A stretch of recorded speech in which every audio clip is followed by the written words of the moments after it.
not too many people are putting respect on Nigeria's name. I guess I'm the only one here.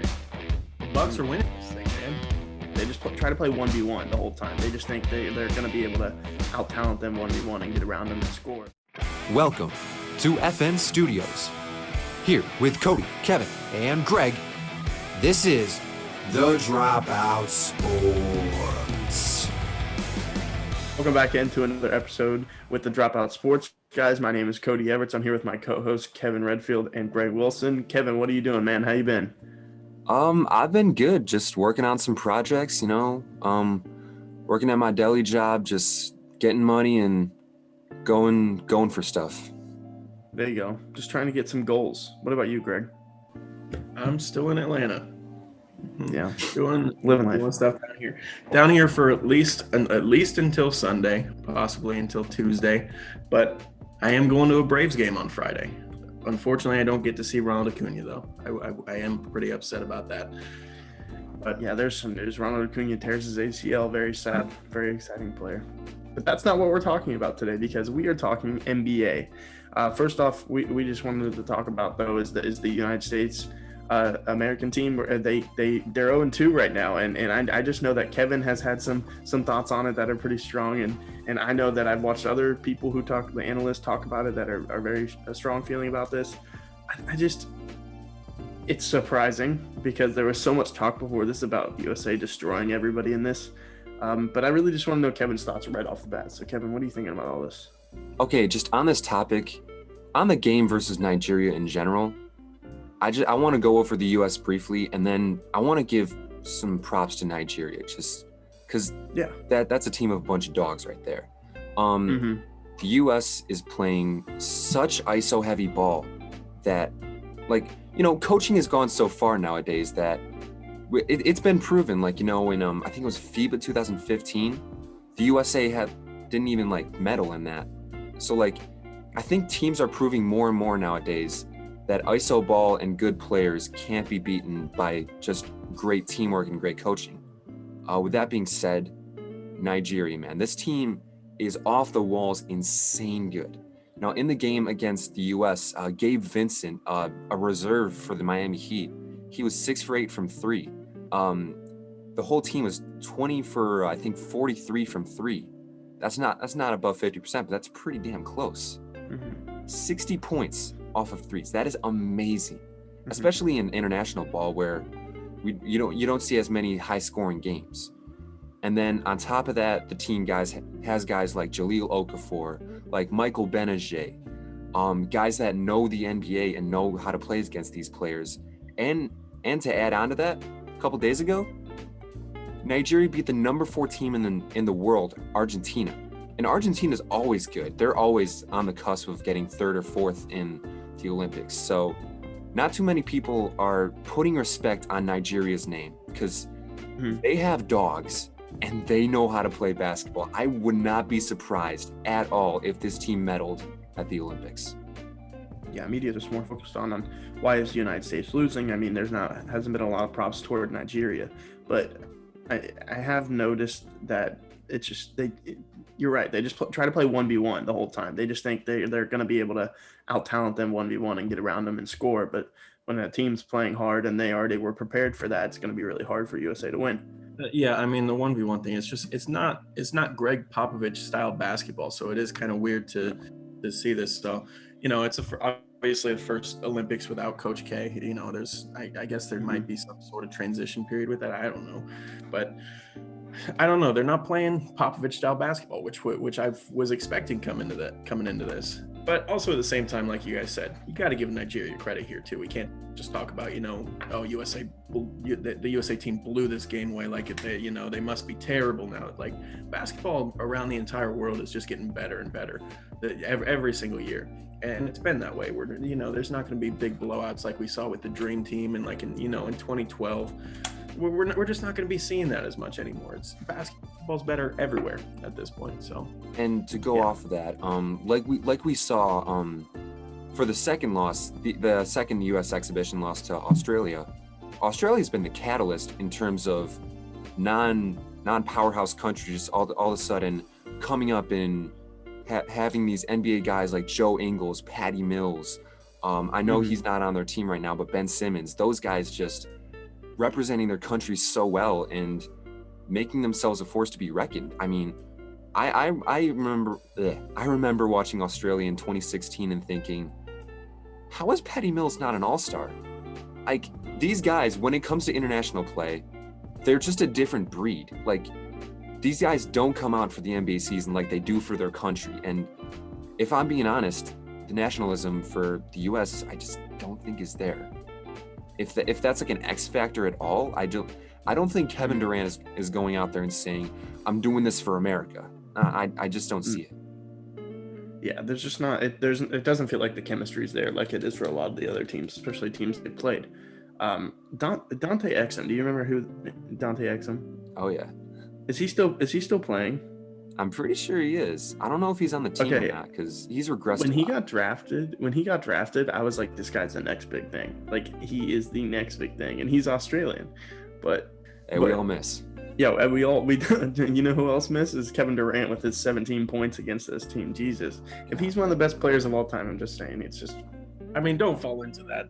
This one game for Team USA. No, I'm not saying that. I'm just saying this just. I mean, it's 2 games, so it's a streak technically. I'm just saying. I know if Pranav is watching this right now, he's screaming at the screen. I know, Pranav, I'm sorry. I know you're literally the outlet to my basketball knowledge. So, but all I'm saying is the motivation isn't there for this team. It doesn't. It just doesn't. I do agree with that. I just feel, there's not really like a sense of urgency right now. I feel like all of them went into this thinking they were just gonna breeze through this, gonna win every exhibition game, gonna win the gold medal, easy. I mean, it's not gonna be like that. So transitioning into more NBA talk and the actual league that's still going on, we have the finals. Game 3 happened recently, and Game 4 is actually tonight, the day we are filming. And I mean, I have my thoughts, but I want to save them and bounce off of some of yours. Kevin, go ahead and talk about it. The way the series is going, games 1 and 2, we saw the Suns at full force, right?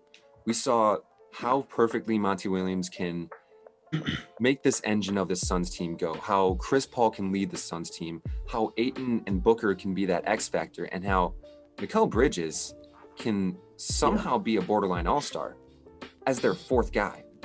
So games 1 and 2, we saw that team in full throttle. Game 3, I think we saw a little bit of dysfunction between them. The free throws weren't falling. Devin Booker only had 10 points in 29 minutes. It's a little alarming, to say the least. Coach Monty Williams was especially frustrated with the free throws not going down. But again, it's only one game. I know it's the finals, and it's 2-1 at this point. I'll say that. But I think the Suns have too well-oiled of a machine to not breeze through these next games and easily get a championship. Because, I don't know, the way the Bucks are playing right now, it's a lot of Giannis, a lot of Middleton, and they need a 3rd guy. And sometimes it's Drew Holiday, sometimes it's Brook Lopez. Splash Mountain, by the way, bless up. Yeah. They need that 3rd guy to come in and score 20-ish. And a lot of the times that's just not feasible with the way Giannis and Chris Middleton play, especially Giannis with the sort of ISO-ish heavy ball. I don't see a lot of continuity here unless it's just fighting for second chances with guys like Bobby Portis or guys coming off the bench and shooting a bunch of threes like Bryn Forbes. I just think the Suns, between guys like Booker and Paul and Ayton leading that team, and then 3-point shooters like Crowder and Bridges, and even maybe Kaminsky, guys that can just come off and shoot a couple threes, make a couple threes. This team is really 3-point oriented, so as long as the Suns can hit their threes, as long as their offense goes well, there's no reason why they can't be an NBA championship team. And frankly, I know this is early in the 2020s, but maybe one of the best teams in the 2020s. Put that out there. Drew Holiday put up 21 points in Game 3. Yeah. Go along with 9 assists. So that's what they really need in order. I mean, they won by 20. So that's what they really need out of Drew Holiday. Chris Middleton's going to perform, in my opinion. I think he's going to have around 15 to 18 points every single game. And Giannis obviously had a 40-point performance. Now, the thing about this, though, is, well, first of all, I think it's Suns in 5. I just want to say that right off the bat. I think that we're going to see Devin Booker in these next 2 games absolutely show us why he's going to be the MVP next year. And there's another thing. He's going to take over. I was impressed by how the Bucks came back and actually took this third game, but in game 4, I think they just take all the air out of the Bucks and absolutely destroy them. I guess I'm the only one here. The Bucks are winning this thing, man. The Bucks are winning this thing. We just saw what they can do in game 3. If they can get DeAndre Ayton out of the game, if they can keep him at bay, and if Giannis can keep Devin Booker from scoring too much. I mean, we're seeing what they can do. And here's what I will say. The Chris Middleton and Michael Jordan game has not happened yet, and it's gonna happen. Game 4 is tonight. I'm calling it. The Chris Middleton, we've had one. We've had one like what? One every series. It's gonna come. He's gonna drop 40 in a game. I'm telling you. Cash money. This guy is gonna cash money. Wow, cash money. But seriously though, the Bucks and Suns series, we saw in the first 2 games the Suns dominated. The Suns just needed a break. They needed a game off. They needed to take a little breather. Sure, get Drew Holiday excited about putting up 21 points, but Devin Booker is going to put up 50. So it doesn't really matter. We're going to see 50 points out of Devin Booker tonight. Book it. Hey, sports reference. Yeah. Not the website, but a reference. Not the website. But anything else, Kev? See, if you're saying that this last game 3 is the start of something new, High School Musical reference, by the way. Oh my God. I can see your justification. You know, Budenholzer, I think, is a great coach. He coached the Hawks pretty well. He was a great assistant under Popovich, and now he's coaching this Bucks team to the finals, something that other coaches before him couldn't.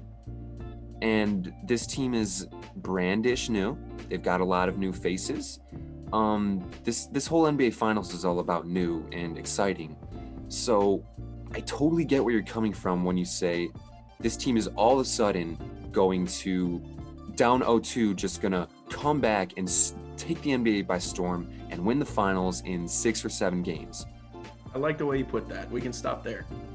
But if I'm going matchup for matchup, let's say just in terms of star power, let's just put Middleton with Paul and Booker with Giannis in terms of star power. But what does that leave? Drew Holiday against DeAndre Ayton. I'm not saying in terms of one-on-one matchup, but like if you're saying which one of those 2 players can contribute more on a nightly basis, I'm taking Ayton every time. But DeAndre Ayton is their X factor. When DeAndre Ayton is playing well, they are going to win. They know how to use DeAndre Ayton. Absolutely. Chris Paul is a great mentor to him. Tells him how to do offensively and defensively. Tells him how to be a leader. Monty Williams gets up in his grill and knows how to coach that young man. I think when you've got those 3 guys playing in full force, and I think Chris Paul can do it on a nightly basis easy. Devin Booker just had, I think, an off game, and DeAndre Ayton is that guy. I told someone at a party once a couple days ago, he's winning the Finals MVP. I know that's a bold statement, and I might even go back on that word, but I think he can drop a 30 bomb in these next 2 games easy and just bring the Suns back to their prime selves. That was a big part of game 3, I think, that Ayton was in foul trouble, and he was getting subbed out so much just because they didn't want him to foul out. But Not totally justified. I just got a feeling, man. He's got a feeling. Giannis is going to take over. The Chris Middleton 40-point game is coming. Devin Booker has the Mamba mentality. He has that Mamba mentality. He is not losing this series, and he's going to win the next 2 games. I believe that's all for us, though, talking NBA today, talking basketball in general. But it was fun. I appreciate you guys being here with me. It really near and dear to my heart. But what you guys should do that are watching is download the TWSN mobile app, follow us on Instagram and Twitter, as well as subscribe to our YouTube. I promise we got some really good articles, really good shows on the YouTube. Just check it all out. Download the app. It's free on the App Store, so you should definitely do it. It's good for your health. So thank you. Have a good one.